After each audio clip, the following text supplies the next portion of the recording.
श्रीकृष्णः शरणं मम। श्रीगोपीजनवल्लभाय नमः। श्रीमदाचार्यचरणकमलेभ्यो नमः। गुरुवर्थे त्यक्तराज्यो व्यचरदन्वनं पद्मपद्भ्यां प्रियायाः पाणिस्पर्शाक्षमाभ्यां मृजितपथरुजो यो हरीन्द्रानुजाभ्यां वैरूप्याच्छुर्पणख्याः प्रियविरहरुषारोपितभ्रुविजृम्भ त्रस्ताब्धिर्बद्धसेतुः खलदवदहनः कौसलेन्द्रोऽवतान्नः। आज का व्याख्यान विषय है श्री रामचंद्र जी का स्वरूप एवं भावना। आधारभूत ग्रंथ श्रीमदाचार्य चरण प्रणीत श्रीमद्भागवत सुबोधिनी जी के अंतर्गत अवताराध्याय की व्याख्या में जो श्री रामचंद्र जी का स्वरूप है वह प्रकट किया गया है, जो श्री पुष्टिमार्गीय भावनानुसारी है। तो आज का अध्यापन विषय यह ग्रंथांश रहेगा। श्री सुबोधिनी जी के अवताराध्याय के अंतर्गत अनेक अवतारों के जो मूल भावना है एवं स्वरूप है, इनका वर्णन आता है। कथानक के अंतर्गत यह जो प्रकरण है, यह श्री ब्रह्मा जी एवं नारद जी के संवाद के अंतर्गत आता है, द्वितीय स्कंद के 7वें अध्याय में। इसे अवताराध्याय भी इसी कारण से कहा जाता है। सभी भगवद अवतारों का यहाँ संक्षिप्त वर्णन उपलब्ध होता है। श्रीमद आचार्य चरण ने यहाँ श्री पुरुषोत्तम के विविध अंगों का वर्णन करते हुए, विविध आभूषण आदि का वर्णन करते हुए जो रहस्यमयी भावना प्रस्तुत की है, प्रकट की है, उसी का यथामति विवेचन किया जा रहा है। श्रीमद आचार्य चरण की वाणी अतीव दुर्बोध है, अतीव गूढ़ वाणी है। अतः पूर्ण रूप से इसके साथ न्याय करने की सामर्थ्य तो हमारी नहीं है, तथापि यथाशक्ति यथामति विवेचन किया जाएगा। तो ग्रंथ का आरंभ करते हैं।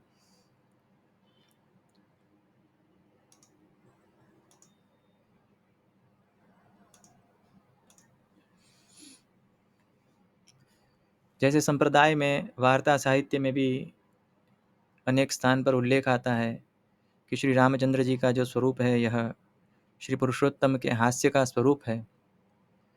तो यह मूल भावना जो है यह श्री सुबोधिनी जी से आती है, इसी अवताराध्याय से आती है।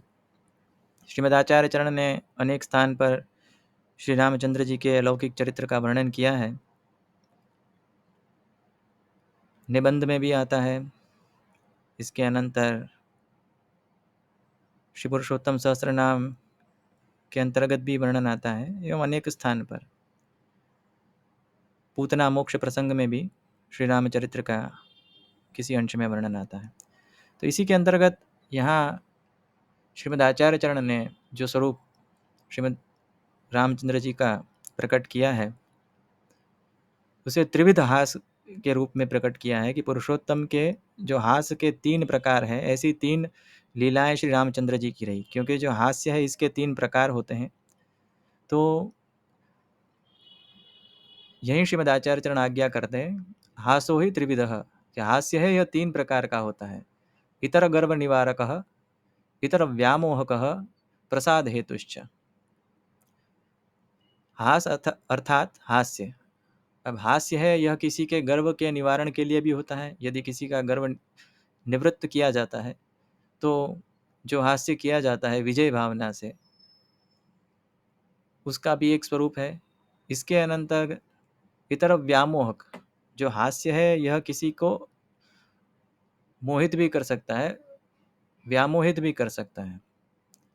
और जैसे जो मूल भाव है इसको छिपाकर किसी अन्य भाव का प्रदर्शन करना व्यामोहन कहलाता है। तो हास का एक स्वरूप यह भी है, और एक स्वरूप है यह प्रसाद हेतुश्च, कि प्रसन्नता, निर्मल प्रसन्नता जो है यह हास्य है, यह प्रदर्शित करता है। तो यह तीनों स्वरूप हैं हास्य के। तो यह 3 श्लोक द्वारा इस सुबोधिनी जी के प्रक्रम में वर्णित है, इस प्रकरण में आते हैं। और श्रीमद् भागवत में इन्हीं तीनों श्लोकों के द्वारा इसका वर्णन आता है। इसमें से जो प्रथम श्लोक है यह प्रसाद हेतु विषयक है, अर्थात यहाँ बताया गया कि हास्य का कौन सा प्रकार है। यहाँ पहले जो श्लोक में अस्मत् प्रसाद सुमुख कलया कलेश इक्ष्वाकुवंश अवतीर्य गुरोर निदेशे तिष्ठन् वनम सदयितानुज आविवेश यस्मिन् विरुद्ध दशकंधर आर्तिमार्चत। इसका शब्दार्थ इस प्रकार से है, ब्रह्मा जी स्वयं नारद जी से कह रहे हैं कि हमारी प्रसन्नता के लिए, हम पर कृपा करने के लिए कलया कलेश सीता जी के सहित श्री रामचंद्र जी का अवतार है। साक्षात जगत जननी श्री लक्ष्मी के स्वरूपा हैं आप, अतः आपके साथ ही, और महाभारत तात्पर्य निर्णय में भी यही वर्णन आता है, और श्री सुबोधिनी जी के अनेक अंश में भी यही वर्णन आता है कि साक्षात जो श्री लक्ष्मी जी हैं यह पुनः पुनः प्रत्येक अवतार में श्री ठाकुर जी के सहित, भगवान के सहित प्रकट होती हैं। तो इसी भावना का यहाँ उल्लेख किया गया है। कलया कलेश इक्ष्वाकु वंश अवतीर्य गुरु निर्देश है। इक्ष्वाकु राजा के वंश में, अर्थात जो सूर्य वंश के अंतर्गत एक महाप्रतापी इक्ष्वाकु राजा हुए, इनके वंश में श्री रामचंद्र जी का प्रादुर्भाव हुआ, अवतार हुआ। और गुरोर निर्देश अर्थात दशरथ जी के परम आज्ञाकारी थे। तो यही बताया गया है, गुरोर दशरथस्य आज्ञा तस्याम स्थितः। गुरु शास्त्र में अनेक प्रकार के माने गए हैं। जब हम एकादश स्कंद में देखते हैं तो जो दत्तात्रेय का प्रकरण आता है उसमें तो अनेक विधत्व है, चतुर्विंशति विधत्व गुरु है। वहाँ पे चतुर्विंशति गुरुओं का वर्णन आता है, 24 गुरुओं का वर्णन आता है। किंतु सामान्य रूप से जो गुरु शब्द से 5 ग्रहण किए जाते हैं, माता पिता आदि के सहित, तो वो एक अलग विषय है। तो इसके अंतर्गत पिता को भी गुरु का स्थान दिया जाता है। अतः इस हेतु से यहाँ कहा गया है, इसलिए श्रीमद् आचार्य चरण यहाँ आज्ञा कर रहे हैं, गुरु और दशरथस्य आज्ञा तस्यांसितः। तो जो ब्रह्मा जी आदि की प्रसन्नता के लिए सीता जी के सहित अवतीर्ण हुए थे इक्ष्वाकु वंश में, गुरु और निर्देश अर्थात दशरथ जी के आज्ञा में अवस्थित थे। तिष्ठन् वनम सदयितानुज आविवेश यस्मिन् विरुद्ध दशकंधर आर्तिमार्चत। और दशरथ जी की आज्ञा से ही वनवास आदि में आप श्री पधारे थे, और अपने जो लघु भ्राता हैं श्री लक्ष्मण जी के साथ एवं श्री सीता जी के साथ, और जिनसे विरोध करके दशकंधर अर्थात रावण ने अत्यंत आरती अर्थात पीड़ा की प्राप्ति की थी। तो यह इस प्रकार से वर्णित आता है। यद्यपि यह अनागत कथा रूपत्वेन है, किंतु यहाँ जो भूतकाल का निर्देश किया गया है वह अनेक स्थान पर, अब ये थोड़ा व्याकरण का विषय हो जाएगा तो हम यहाँ नहीं कहेंगे, क्योंकि अग्रिम जो तीसरा श्लोक आएगा इसमें यह विनेश्यति पद आता है।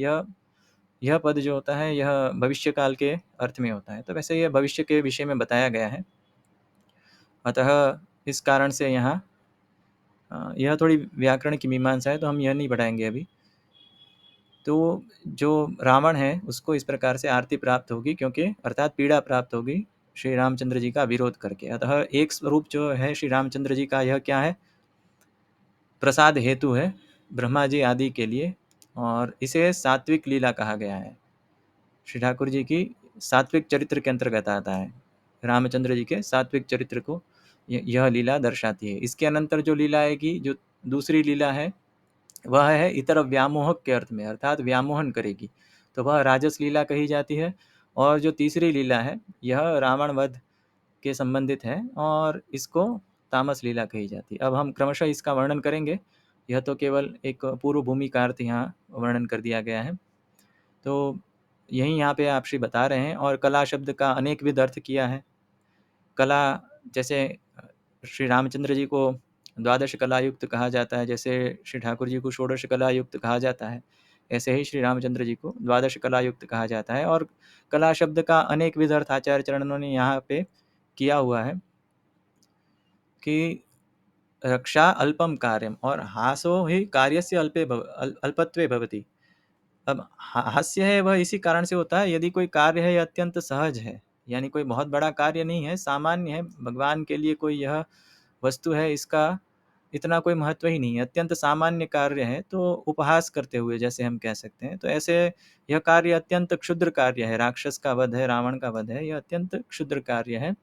इस कारण से भी यह हास्य की भावना है, और इसके लिए रक्षा के लिए ही जो रक्षा है, यह भगवान के लिए सहज सिद्ध है, भक्तों की रक्षा। और इस कारण से भगवान की कोई कला है यह जो वैकुंठ में विराजती है और जो पालन आदि करती है, क्योंकि भगवान की द्वादश शक्ति जो है इसके अंतर्गत भी यह एक शक्ति आती है कि जो भगवान के पालन करने की शक्ति है, इसके अंतर्गत ही यह जो रक्षा है यह भगवान की एक कला है।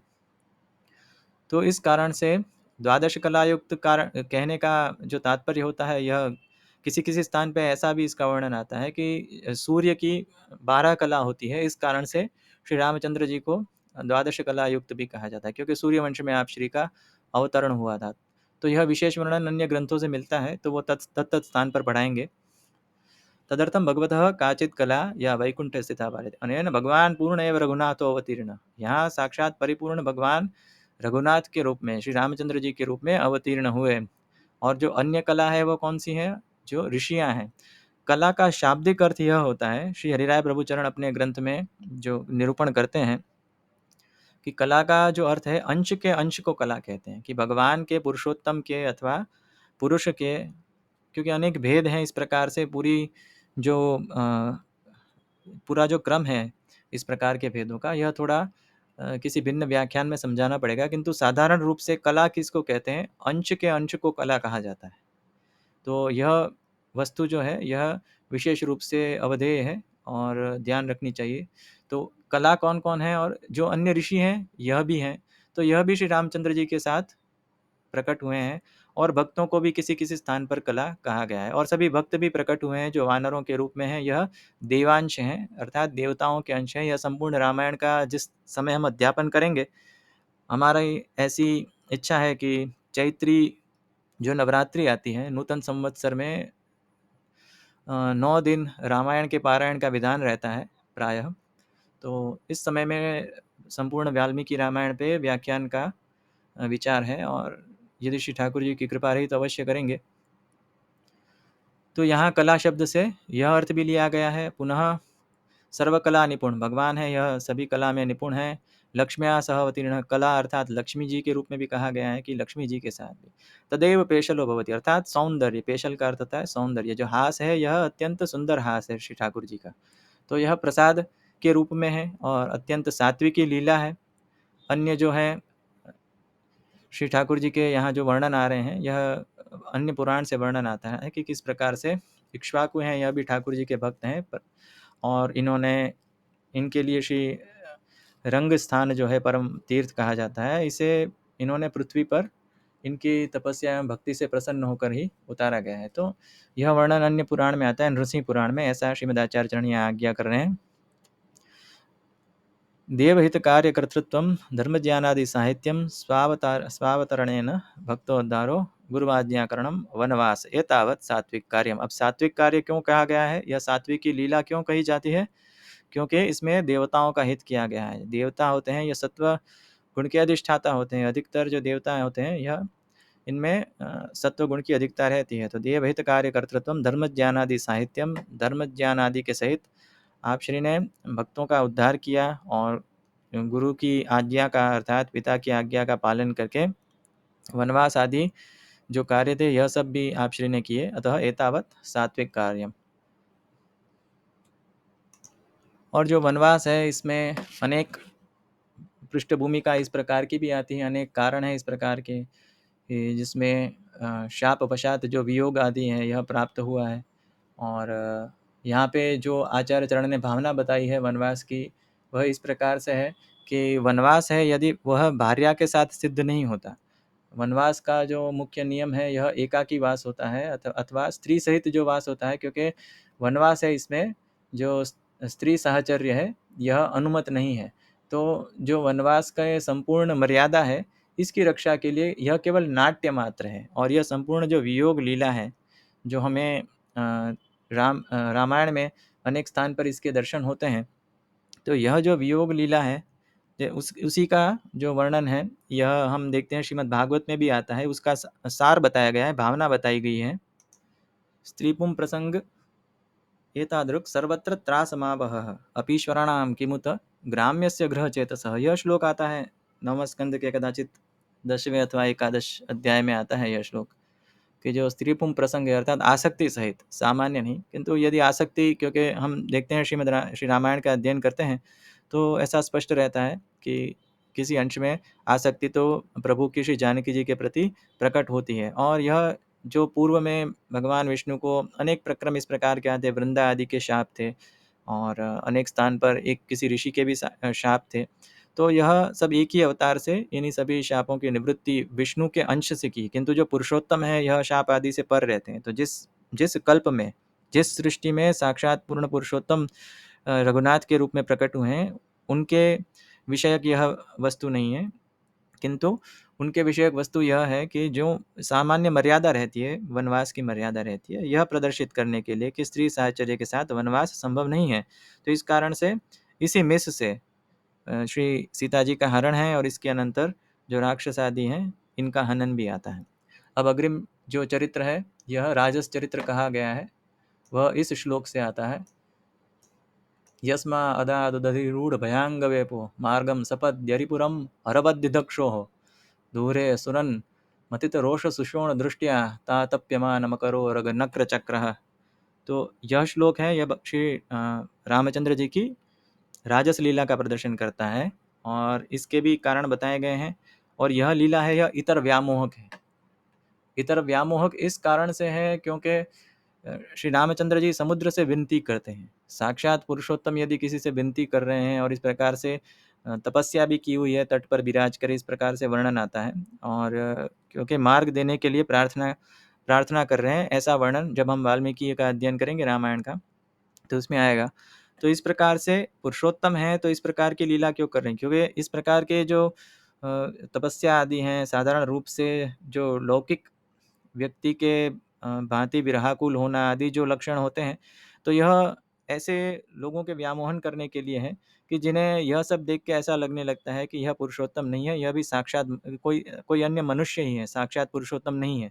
तो इस प्रकार की अन्यथा भावना जो अनधिकारी जीव हों, जिनके मोक्ष में किसी प्रकार का व्यवधान है, कर्म का, जन्म का, तो उनके लिए यह है कि उन्हें इस कारण से अन्यथा पूर्ण रूप से सर्वत्र इस सभी लीलाओं में पुरुषोत्तमत्व का दर्शन जिसे होगा तो किसी को अन्यथा भावना ही नहीं होगी और प्राय सभी मोक्ष के अधिकारी हो जाएंगे और जो सृष्टि है इसका उच्छेद हो जाता है। ऐसा अनेक स्थान पर वर्णन आता है, श्री सुबोधनी जी में भी आएगा और अन्य भाष्य आदि स्थानों में भी इस प्रकार के वर्णन आते हैं। इस श्लोक में इस प्रकार से बताया गया है, जिनके क्रोध से अत्यंत विह्वल होकर, अत्यंत भयभीत होकर समुद्र ने भी जिन्हें मार्ग दे दिया था और इसके अनंतर श्री रामचंद्र जी ने यह संकल्प किया था कि वह संपूर्ण लंका का विनाश कर देंगे, इस प्रकार की और यहाँ भावना यही बताई गई है, सपद्यरिपुरम हरवद्दिदक्षो हो। जिस प्रकार से मय का जो पुर था, मय दानव का जो पुर था, वह जिस प्रकार से शिव जी ने, महादेव जी ने ध्वस्त किया था, तो उस प्रकार से भी श्रीमदाचार्य यहाँ अर्थ कर रहे हैं, हरवत हरस्य ही। जिस प्रकार से महादेव जी ने मय दानव का जो संपूर्ण नगरी थी, पुर था, उसका दहन किया था, तो उसी प्रकार से श्री रामचंद्र जी की भी यही इच्छा है कि इसी प्रकार से ही मैं श्रीलंका का जो संपूर्ण लंका है इसका दहन करूंगा।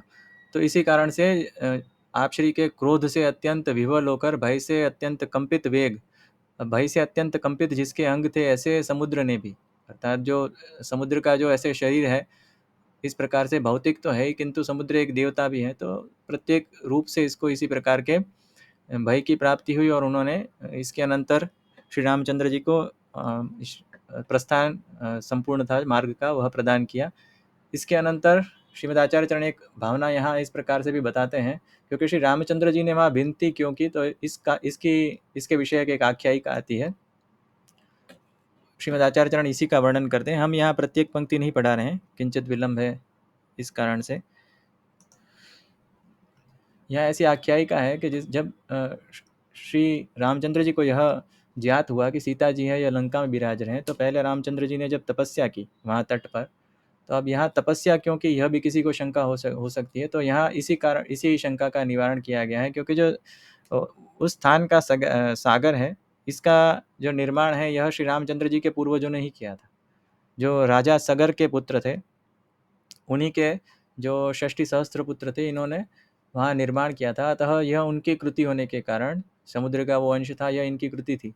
तो इस कारण से श्री रामचंद्र जी ने अपने पूर्वजों की कृति जानकर कि वहाँ पे पदाक्रमण करने के स्थान पर यहाँ पे तपस्या आदि के द्वारा, विनती के आदि के द्वारा मार्ग प्राप्त कर लिया जाए, इस कारण से किया। किंतु समुद्र ने इसका अन्यथा अर्थ लिया। यह व्यामोहन अन्य को तो होना ही था, समुद्र को भी हो गया। समुद्र को भी यह लगा कि स यस्मदीय वंशे अवतीर्णो अस्मद अवतारणे अपि उपायम न जानाति स कथम रक्षांसि अन्यात्, कि यह हमारे वंश में उत्पन्न हुए हैं, तथापि यह हमारे ही उत्तारण का मार्ग नहीं जानते हैं, तो यह राक्षसों को क्या मारेंगे।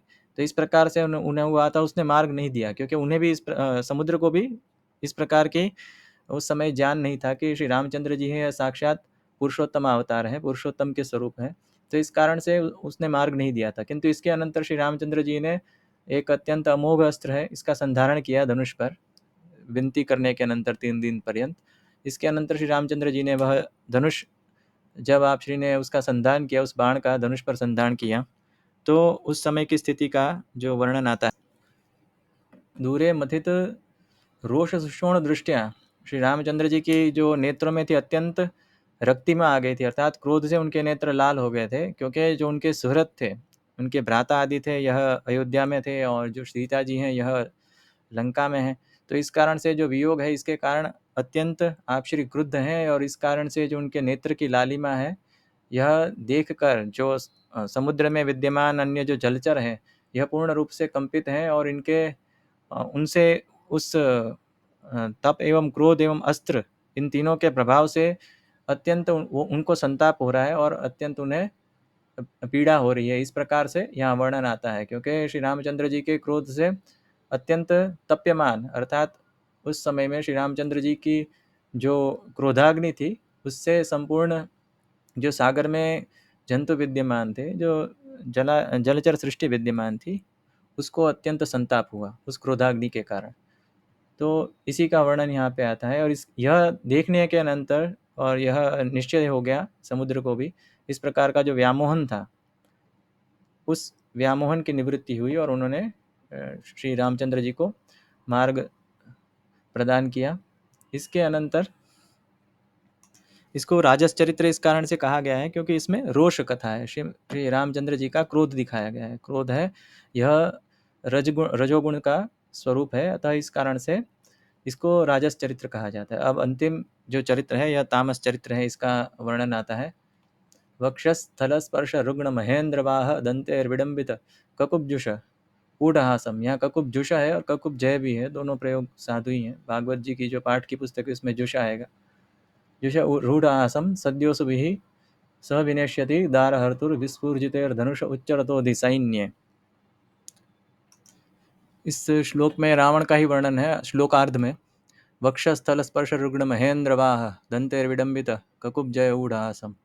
रावण था, यह इतना बलशाली था कि इंद्र ने जब इस पर आक्रमण किया, इसके साथ युद्ध के समय में जो ऐरावत है, इसने अपने दंत से इस पर प्रहार किया, तो ऐरावत के दंत जो थे वो उस समय में टूट गए थे। रावण इतना बलशाली था कि इसके जो वक्षस्थल पर, अर्थात छाती पर, जिस समय ऐरावत ने अपने दंत प्रविष्ट करना चाहे, तो उस समय में वह दंत है वही भग्न हो गए। और इस कारण से इसके अनंतर जिस रावण ने अत्यंत उग्र हास किया था, जैसे उपहास करता हो इस प्रकार का हास किया था, उसी रावण को श्री रामचंद्र जी ने सद्योसु भी सह विनेष्यति, और श्री रामचंद्र जी उसी रावण का वध करेंगे, जो इस प्रकार का बलशाली है कि जिसके वक्षस्थल को हत करने के प्रयास में ऐरावत के दंत हैं यही भग्न हो गए। तो ऐसे रावण को श्री रामचंद्र जी सद्योसु भी सह विनेष्यति, अर्थात प्राण के सहित ही उसका वियोग कर देंगे, प्राणों के साथ ही उस रावण का वियोग हो जाएगा। अर्थात जो रावण है, इसको यद्यपि मोक्ष की प्राप्ति नहीं होती है, किंतु साधारण मुक्ति की प्राप्ति होती है, क्योंकि मोक्ष की प्राप्ति अभी इनको एक जन्म का अंतराय है, और यह रावण है, यही शिशुपाल के रूप में अवतीर्ण हुए हैं। तो 3 जन्म पर्यंत की जो इनके शाप की कथा है जय विजय के, तो इस कारण से मोक्ष तो अभी प्राप्त नहीं है, किंतु अन्य जो योनियां हैं यह इसको मिलेंगी, अर्थात किंतु इस समय पे यह है, यह अपने प्राणों से हाथ धो बैठता है। दार हरतुर अर्थात सीता जी का हरण करने वाले का श्री रामचंद्र जी इस प्रकार से वध करेंगे। विस्फुजितेर धनुष उच्चर तो अधिसैन्य। और यह हास्य का स्वरूप इस कारण से है क्योंकि जो रावण ने हास्य किया था ऐरावत के दंत भग्न होने के अवसर पर, तो प्रचंड हास्य जिस रावण ने किया था, तो उसी रावण को श्री रामचंद्र जी ने उसके गर्व के सहित निवृत्त किया, अर्थात उसके हास्य के सहित निवृत्त किया। और भगवान की यह हास्य लीला है, और इस लीला में जैसे हमने पहले इसका अध्ययन किया था कि यह इतर व्यामोहक भी है और इतर गर्व निवारक। तो जो गर्व था रावण को, वह हास्य के रूप में प्रकट हो रहा था, तो श्री रामचंद्र जी ने हास्य लीला के साथ ही इसका निवारण कर दिया। और इस प्रकार से यह 3 प्रकार की जो हास्य लीला है, श्री पुरुषोत्तम के हास्य का स्वरूप है श्री रामचंद्र जी का, वह यहाँ प्रकट किया गया है। और प्रधान रूप से तो अधिकतर जो विषय है यह वर्णित हो गए हैं। और इसके अनंतर श्रीमद आचार्य चरण यहाँ यह आज्ञा कर रहे हैं, सगर्वो गच्छन महाभिमानिनः प्राणैः सह गतः। अब गर्व के साथ ही गर्व उसके प्राण के साथ ही चले गए थे उस महाभिमानी राक्षस के। और श्रीमद आचार्य चरण यह निरूपण करते हैं कि भगवान के हास्य के समक्ष और किसी का हास्य रहता नहीं है। तो जो हास्य उसने किया था गर्व के कारण, सर्व त्रिलोकी में जय प्राप्त करने के अनंतर, और इसके अनंतर यह जो प्रसंग में आता है ऐरावत के प्रसंग में, तो इसका निवर्तन भी श्री पुरुषोत्तम ने अपनी हास्य लीला के द्वारा किया। तो इस कारण से यहाँ कहा गया एवं रघुनाथ चरित्रम उपलक्षण विधया निरूप्य। उपलक्षण और यह सब थोड़े लाक्षणिक शब्द हैं, सामान्य रूप से अभी उनके अध्यापन में समय लग जाता है। काव्य प्रकाश में इसका अच्छा वर्णन आता है। जैसे उसमें उदाहरण भी इस प्रकार से है, गंगायाम घोषः, जैसे कहा जाता है कि गंगा जी में शोर हो रहा है, तो इसका अर्थ यह नहीं होता कि वहाँ है, किंतु तट के, जैसे हम जाते हैं कहीं ब्रज में भी जाते हैं तो कहते हैं यमुना जी जा रहे हैं, तो यमुना जी अर्थात तट पे जा रहे हैं, यमुना जी में तो नहीं जा रहे। यमुना जी पे कीर्तन हो रहे, तो यमुना जी के ऊपर कीर्तन नहीं हो रहे किंतु तट पर कीर्तन हो रहे। तो इस तरह से उपलक्षण विधि से कहा जाता है इसको। इसे अजहत स्वार्थ लक्षणा के अंतर्गत काव्य प्रकाशकार ने लिया है, ऐसा अभी हमें स्मरण आ रहा है। तो अब यह सब वस्तुएं समझाना थोड़ा कठिन है इस समय पे, तो अभी हम जो अध्यापन है यह यहीं समाप्त करेंगे कि जो त्रिविध चरित्र थे वह किस किस प्रकार के थे। इन 3 श्लोकों में पुरुषोत्तम के जो 3 प्रकार के हास्य हैं इनका वर्णन आता है। और हमारे संप्रदाय में अनेक स्थान पर श्रीमद् रामायण का जो महात्म्य है यह बताया गया है। और यहाँ श्रीमद् आचार्य चरण इसी सुबोधिनी जी में आज्ञा करते हैं, चरितम रघुनाथस्य शतकोटि प्रविस्तरम एक एकम अक्षरम नृणाम महापातक नाशनम। श्री रामचंद्र जी का चरित्र है, ये इस प्रकार से अद्भुत है। और श्री प्रभुचरण तो जहाँ तक हमें स्मरण आता है, साधनाध्याय भाष्य में ही श्री रामचंद्र जी के स्वरूप का अद्भुत वर्णन करते हैं, बहुत ही अलंकारिक भाषा में, अलंकारिक गद्य के साथ। कोदंड मंडित भुजदंड खंडित प्रचंड दशमुंडमति विचित्र चरित्राभिरामम रामम, इस प्रकार से श्रीमद् प्रभुचरण वर्णन करते हैं। तो किसी समय पे वह भाष्य का अंश बढ़ाएंगे तो उसका भी निरूपण करेंगे। तो प्रायः आज का दशहरा के उत्सव के उपलक्ष्य में गत व्याख्यान में विजयादशमी महात्म्य का वर्णन किया था। आज किसी अंश में जो श्री रामचंद्र जी का स्वरूप है, श्री पुरुषोत्तम अवतार के रूप में, इसके अनंतर सामान्य रूप से जो श्री पुरुषोत्तम के त्रिविध हास के रूप में उनका स्वरूप था, यह आज का वर्ण्य विषय था। तो इसी के साथ ही हम व्याख्यान अभी समाप्त करते हैं। अग्रिम व्याख्यान जो अवशिष्ट साधन दीपिका के अंश के संबंधित रहेंगे, और यदि संभव हुआ तो कल अथवा सोमवार को व्याख्यान किए जाएंगे।